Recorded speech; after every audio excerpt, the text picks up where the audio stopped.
छात्रों, मैं आज निबंध समझाना चाहता हूँ, जिसमें मैं ये चाहता हूँ कि 4 निबंध एक साथ आपको कैसे सरल विधि से समझा दूँ कि लेस मात भी कठिनाई ना आए, आपको हमेशा के लिए स्थायी रूप से समझ में आ जाए, बैठ जाए आपके मस्तिष्क में।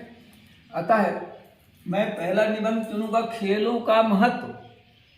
खेलों का महत्व और उसके साथ साथ पुस्तकालय का महत्व, कंप्यूटर का महत्व, दूरदर्शन का महत्व। ऐसे 4 निबंध एक साथ कैसे आप समझ सकते हो, कैसे सरलता से लिख सकते हैं, आप गौर करें।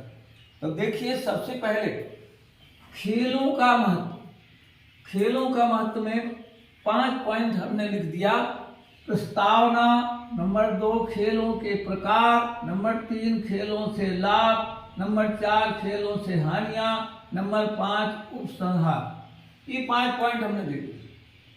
अब इसके बाद हमने यहाँ लिखा, मानव के बिना खेलों का कोई हल नहीं, खेलों के बिना मानव का कोई फल नहीं। इस सजा दिया शुरू में।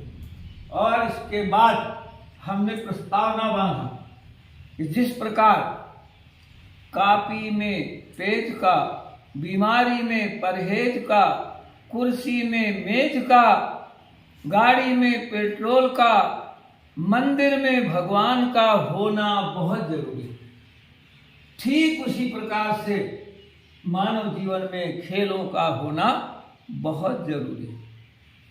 आपने पूरा प्रस्तावना बांधी। इसके बाद खेलों से देखिए प्रकार आ गए। दूसरा, खेलों से प्रकार। तो खेलों के प्रकार, खेल 2 प्रकार के होते हैं। मैदान में खेले जाने वाले खेल और घर के अंदर खेले जाने वाले खेल। अब आप खुद ही समझ सकते हैं तुरंत कि भाई कौन घर में खेलते हैं। कैरम है, शतरंज है, चेस है, और बाहर वॉलीबॉल, फुटबॉल आदि तो तमाम प्रकार बता दूँ। फिर खेलों से लाभ। खेलों से लाभ, लाभ में हम कम से कम 5-7 पॉइंट विधिवत रोमन के नंबर से पढ़ने डालेंगे। नंबर 1 खेलों से निम्नांकित लाभ होते हैं। जैसे नंबर 1 लिख दिया, खेलों से नंबर 1 स्वास्थ्य अच्छा रहता है। खेलों से स्वास्थ्य अच्छा रहता है, इसीलिए कहा गया है क्योंकि स्वास्थ्य ही धन है, हेल्थ इज वेल्थ। नंबर 2 फिर अपने डाला तो उस नंबर, ऐसा नंबर लिखेगा। खेलों से मनोरंजन हो जाता है, क्योंकि कहा भी गया है जनता 2 ही चीजें चाहती है, रोटी और तमाशा। फिर खेलों से मस्तिष्क सही होता है। मस्तिष्क, क्योंकि कहा गया कि स्वस्थ शरीर में ही स्वस्थ मस्तिष्क का निवास होता है। कितनी अच्छी बात। फिर खेलों से शरीर में फुर्ती। खेलों से शरीर में फुर्ती आती है। खेलों से अधिक शरीर स्वस्थ हो जाता है। यानी ऐसे अपन में पॉइंट लाभ में बता।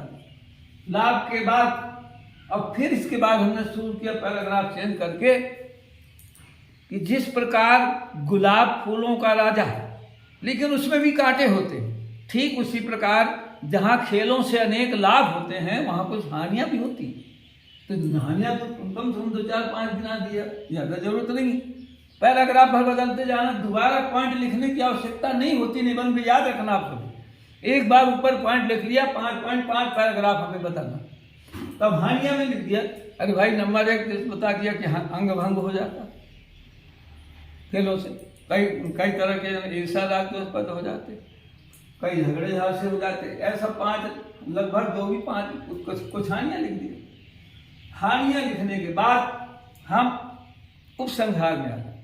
उपसंहार निष्कर्ष तो पूरा अंतिम लिखेंगे।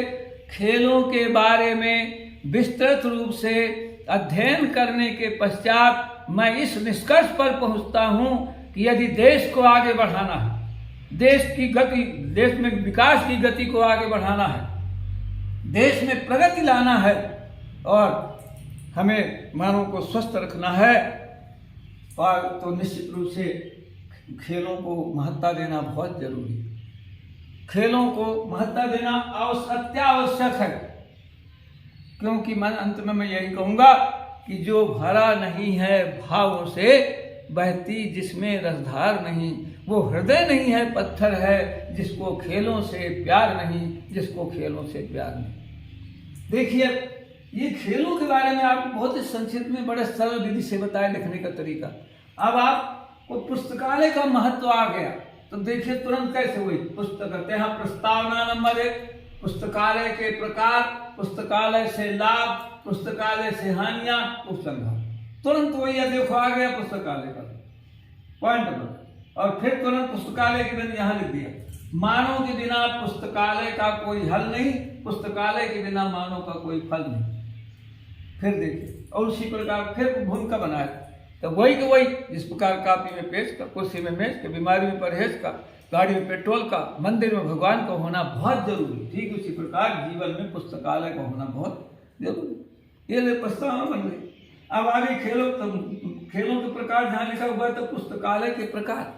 अब देखिए पुस्तकालय के प्रकार बता दो भाई, ग्रामीण पुस्तकालय, जिला पुस्तकालय, प्रांतीय पुस्तकालय, अंतर्राष्ट्रीय पुस्तकालय, राष्ट्रीय पुस्तकालय, विद्यालयीन पुस्तकालय और महाविद्यालयीन पुस्तकालय। इतने ऐसे प्रकार बता दिए उनको थोड़ा।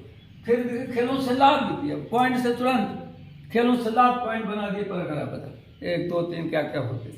फिर खेलों से फिर वही बता दिए जिस प्रकार गुलाब फूलों का राजा, उसी प्रकार जहाँ उनमें, लेकिन उसमें भी कांटे होते थे। उसी प्रकार जहाँ पुस्तकालय से अनेक लाभ होते हैं वहाँ पुस्तकालय से कुछ हानियाँ भी होती हैं। सब पुस्तकालय से हानियाँ मिल 5 2 4 कुछ कहानियाँ बता दो थोड़ा। और फिर उपसंहार में वही जैसा कुछ बताया कि पुस्तकालय के बारे में अध्ययन करने के बाद निष्कर्ष पर पहुँचता हूँ, यदि ज्ञान को आगे बढ़ाना है, दिशा देना है देश में आगे और लोगों को प्रगति की राह में पहुँचाना है तो पुस्तकालय को होना बहुत जरूरी। लेकिन पुस्तकालय पढ़ने के आदि नहीं होना चाहिए। अंत में मैं यही कहूँगा कि जो भरा नहीं है भावों से, बहती जिसमें रसधार नहीं, वो हृदय नहीं है पत्थर है, जिसको पुस्तकालय से प्यार नहीं।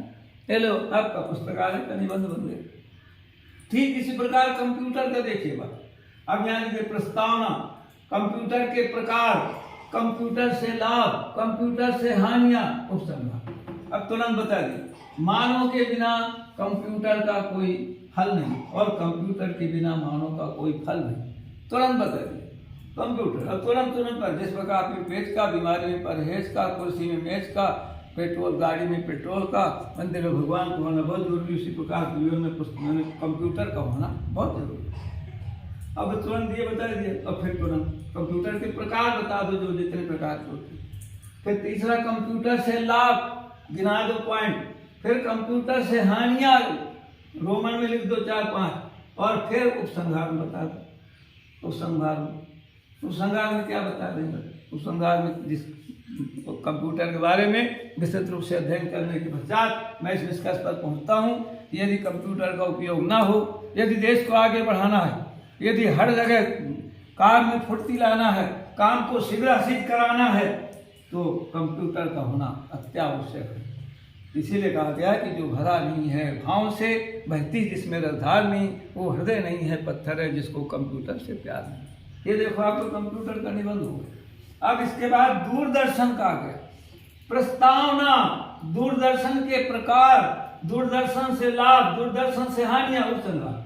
मानव के बिना दूरदर्शन का कोई हल नहीं और दूरदर्शन के बिना मानव का कोई फल नहीं। ये तुरंत कविता जमा दी।